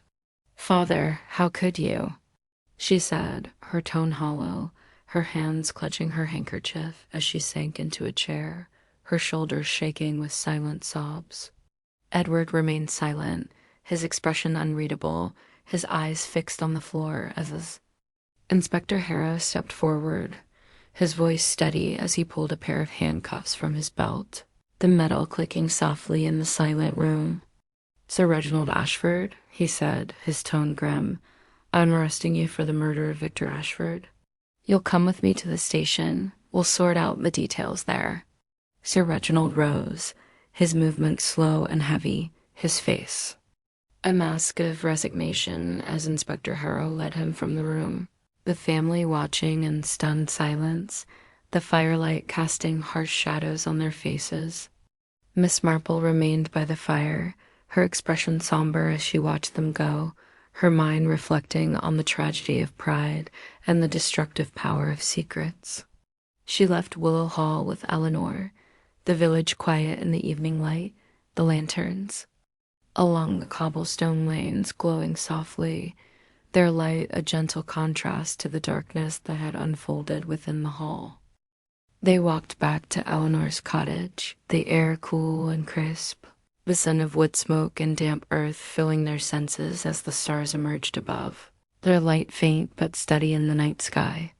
Miss Marple sat by the fire, her knitting needles clicking softly as she worked on her scarf, her thoughts drifting to the Ashford family, the weight of their past, and the truth she had uncovered. "It's a sad business, Eleanor," she said, her voice soft, her eyes distant as she gazed into the flames. "Pride can be a dangerous thing, can it? It drives people to do terrible things, to protect what they think matters most, but in the end, it only brings more pain." Eleanor nodded, her round face thoughtful as she poured them each a cup of tea, the steam rising in delicate curls. "You're right, Jane," she said, her voice low. "But I'm glad you were here to find the truth. Williford will heal, in time, and so will the Ashfords, I hope." Miss Marple smiled, her expression warm but tinged with sadness, her knitting needles resuming their steady rhythm as she sipped her tea, the village settling into its quiet rhythm, the stars above a silent witness to the truth she had uncovered.